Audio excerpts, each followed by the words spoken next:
Hi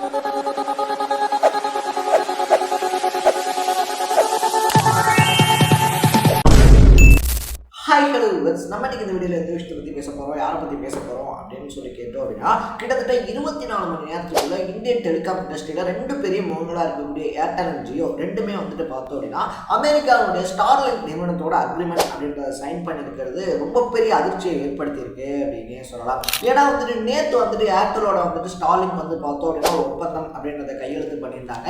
இதனால அவ்வளோதான், ஜியோ வந்துட்டு முடிய போதா. ஏன்னா ஏர்டெலோட வந்துட்டு பார்த்தோம்னா ஸ்டார்லிங்க் கை கோத்துருச்சு. எலான் மஸ்க் இருக்கார் இல்லையா, அவருடைய ஸ்பேஸ் எக்ஸ் நிறுவனத்தில் இருக்கக்கூடிய ஒரு அங்கமாக இருக்கக்கூடிய ஸ்டார்லிங்க் பார்த்தோம் அப்படின்னா ஏர்டெலோட கை கோத்துருச்சு. அவ்வளோதான் ஜியோ அப்படின்னு சொல்லி எல்லாரும் பேசிக்கிட்டு இருக்கும்போது பார்த்தோம் அப்படின்னா ஏர்டெலோட என்ன மாதிரியான ஒரு அக்ரிமெண்ட் அப்படின்றத போட்டிருந்தாங்களோ சேம் அப்படியே ஒரு காப்பி எடுத்து ஜியோவும் அதே அக்ரிமெண்ட்டை போட்டிருக்காங்க அப்படின்னே சொல்லலாம். ஸோ இதன் மூலியமா வந்துட்டு பார்த்தோம் அப்படின்னா ஜியோ அண்ட் ஏர்டெல் யூசர்ஸ் இருக்காங்க இல்லையா, அவங்களுக்கு இனி அதிவேகமான நெட் அப்படின்றது கிடைக்கும் அப்படின்றது அவங்க சைட்லேருந்து சொல்லப்படுது. அது மட்டும் இல்லாமல் ஸ்டார்லிங்கினுடைய ஹார்ட்வேர்ஸ் இருக்கு இல்லையா, அதை வந்துட்டு ஏர்டெல்லினுடைய கிளைகள்லையா இருந்தாலும் சரி, இல்லைனா ஜியோனுடைய கிளைகள் இருக்கு இல்லையா, எல்லா இடத்துலையுமே வந்துட்டு வாங்கி யூஸ் பண்ணிக்க முடியும் அப்படின்னு வந்துட்டு சொல்றாங்க. இதன் மூலியமா வந்துட்டு மலை பிரதேசமா இருந்தாலும் சரி, இல்லைனா கிராமப்புறங்கள் இருக்கு இல்லையா, கிராமப்புறங்கள்லயா இருந்தாலும் சரி தங்கு தடை இல்லாமல் இன்டர்நெட் கிடைக்கும் அப்படின்றது வந்துட்டு சொல்லப்படுது அப்படின்னே சொல்லலாம். பட் இது வரைக்குமே வந்துட்டு இந்தியன் டெலிகாம் இண்டஸ்ட்ரி இருக்கு இல்லையா, அதில் வந்துட்டு நம்பர் 1 அந்த ஜியோ இருக்கு இல்லையா. முன்னாடி ரிலையன்ஸ் இருந்தாங்க, இப்போ ஜியோ இருக்காங்க, ஏர்டெல். ஸோ இந்தியன் நிறுவனங்களுக்குள்ளேயே இருந்த போட்டி அப்படின்றது இப்போ கை மீறி அமெரிக்காவில் இருக்கக்கூடிய ஒரு நிறுவனத்தை நம்பி பண்ண வேண்டிய சுச்சுவேஷன் அப்படின்றது தள்ளப்பட்டிருக்கிறது பல கேள்விக்குறிகளை எழுப்பியிருக்கு அப்படின்னே சொல்லலாம். ஸோ ஃபர்ஸ்ட் ஆஃப் ஆல் வந்துட்டு பார்த்தோம் அப்படின்னா எலான் மஸ்க் இருக்கார் இல்லையா, எப்படியாவது இந்தியன் டெலிகாம் இண்டஸ்ட்ரிக்குள்ள வந்துடணும் அப்படின்னு சொல்லிட்டு லாஸ்ட் இயர் வந்து ட்ரை பண்ணிக்கிட்டு இருக்காரு அப்படின்னே சொல்லலாம். ஸோ இங்கே இருக்கக்கூடிய data and security rules and regulations இருக்கு இல்லையா, அது வந்துட்டு எலான் மஸ்க் அக்செப்ட் பண்ணிக்கல அப்படின்னே சொல்லலாம். ஸோ அந்த ஸ்பெக்ட்ரம் இருக்கு இல்லையா, அதை வந்துட்டு பார்த்தோம் அப்படின்னா ஸ்பெக்ட்ரமை வந்துட்டு இந்த டைம் நேரம் அப்படின்றத விடக்கூடாது, ஒதுக்கீடு தான் பண்ணணும் அப்படின்ற மாதிரி பேசியிருந்தாங்க. ஸோ யாருக்கு வந்துட்டு இந்த ஸ்பெக்ட்ரமை ஒதுக்கீடு பண்ண போகிறாங்க அப்படின்ற மாதிரி பரிசீலனைகளும் இன்னும் போய்கிட்டே இருக்கு. ஸோ இதில் தான் பார்த்தோம் அப்படின்னா ரொம்ப பெரிய டேர்னிங் பாயிண்ட்டாக நேற்று வந்து ஏர்டெல் ஒரு அக்ரிமெண்ட் அப்படின்றத ஸ்டார்லிங்க் கூட நாங்கள் வந்துட்டு சைன் பண்ணியிருக்கோம் அப்படின்னு சொல்லிட்டு அஃபீஷியலாக அனௌன்ஸ் பண்ணுறாங்க அப்படின்னு சொல்லலாம். இதன் மூலயமா வந்துட்டு பார்த்தோம் அப்படின்னா ஸ்டார்லிங்க்கும் நாங்களும் இணைஞ்சு ஒரு புதுவிதமான முயற்சி அப்படின்றத எடுத்து கொண்டு போக போகிறோம். ஸோ இந்த புதுவிதமான முயற்சியின் மூலயமா வந்துட்டு பார்த்தோம் அப்படின்னா மக்களுக்கு வந்துட்டு இந்த டேட்டா இருக்கு இல்லையா, டேட்டாவாக இருந்தாலும் சரி, இல்லை அந்த டவர் ப்ராப்ளமாக இருந்தாலும் சரி, இது எதுவுமே இல்லாமல் எப்படி லைக் ஸ்டார்லிங்க் இருக்கு இல்லையா, செயற்கைக்கோள் மூலயமா வந்துட்டு இந்த நெட் ஃபெசிலிட்டிஸ் அப்படின்றத கொடுக்குறாங்களோ அதையே இந்தியாவிலேயும் நாங்கள் பண்ண போகிறோம் அப்படின்னு வந்துட்டு அனௌன்ஸ் பண்ணியிருந்தாங்க.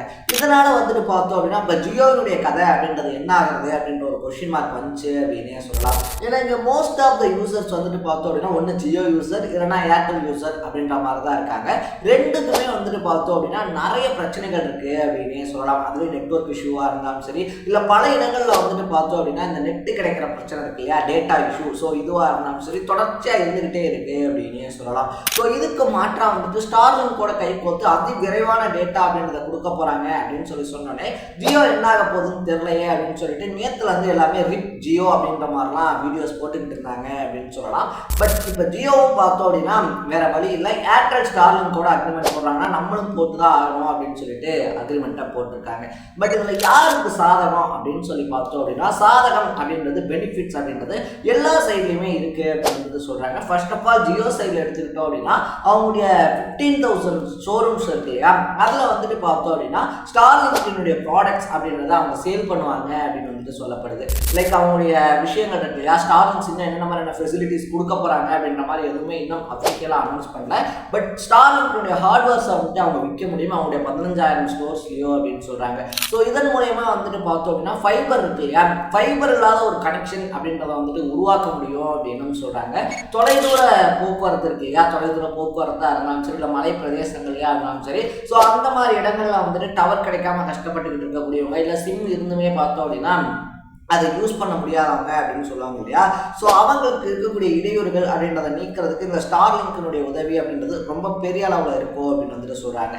ஓவராலாக இப்போ வரைக்கும் வந்துட்டு பார்த்தோம் அப்படின்னா ஜியோ இருக்காங்க இல்லையா, ஜியோ அவங்க கைகளில் 1 இல்லை 2 இல்லை 500 மில்லியன் யூசர்ஸை வச்சிருக்காங்க அப்படின்னே சொல்லலாம். அதே மாதிரி வந்துட்டு பார்த்தோம்னா ஏர்டெல் இருக்காங்க இல்லையா, ஏர்டெல் 300 மில்லியன் யூசர்ஸ் அப்படின்றத அவங்க கைகளில் வச்சிருக்காங்க. ஸோ இப்படி வந்துட்டு 2 நிறுவனங்களுமே நீயா நானா அப்படின்னு சொல்லி போட்டி போட்டுக்கிட்டு இருக்கும்போது இந்தியன் மார்க்கெட்டை தாண்டி பார்த்தோம் அப்படின்னா அமெரிக்காவுடைய கைகளில் இப்போ ஸ்டார்லிங்க் மூலியமா கை ஓங்கியிருக்கு அப்படின்னு தான் சொல்லணும். ஸோ ஒரு பக்கத்தில் வந்துட்டு பார்த்தோம் அப்படின்னா பிரதமர் மோடி இருக்கார் இல்லையா, அவர் வந்துட்டு லாஸ்ட் டைம் அமெரிக்காவுக்கு போயிருந்தாரு இந்த 1 மந்த்துக்குள்ள. ஸோ அப்போ வந்துட்டு பார்த்தோம் அப்படின்னா எலான் மஸ்க் வந்துட்டு சந்திச்சிருந்தாரு. அந்த சந்திப்புல தான் இந்த விஷயங்கள் அப்படின்றது பேசப்பட்டுச்சு. இதன் மூலியமா பார்த்தோம் அப்படின்னா எலான் மஸ்க்கு வளைஞ்சு கொடுக்குற மாதிரி ஒரு முடிவு அப்படின்றத மத்திய அரசாங்கம் எடுத்திருக்காங்க அப்படின்னு சொல்லிட்டு பார்த்தோம் அப்படின்னா அரசியல் எதிர்கட்சிகள் விமர்சிக்க ஆரம்பிச்சிருக்காங்க அப்படின்னே சொல்லலாம்.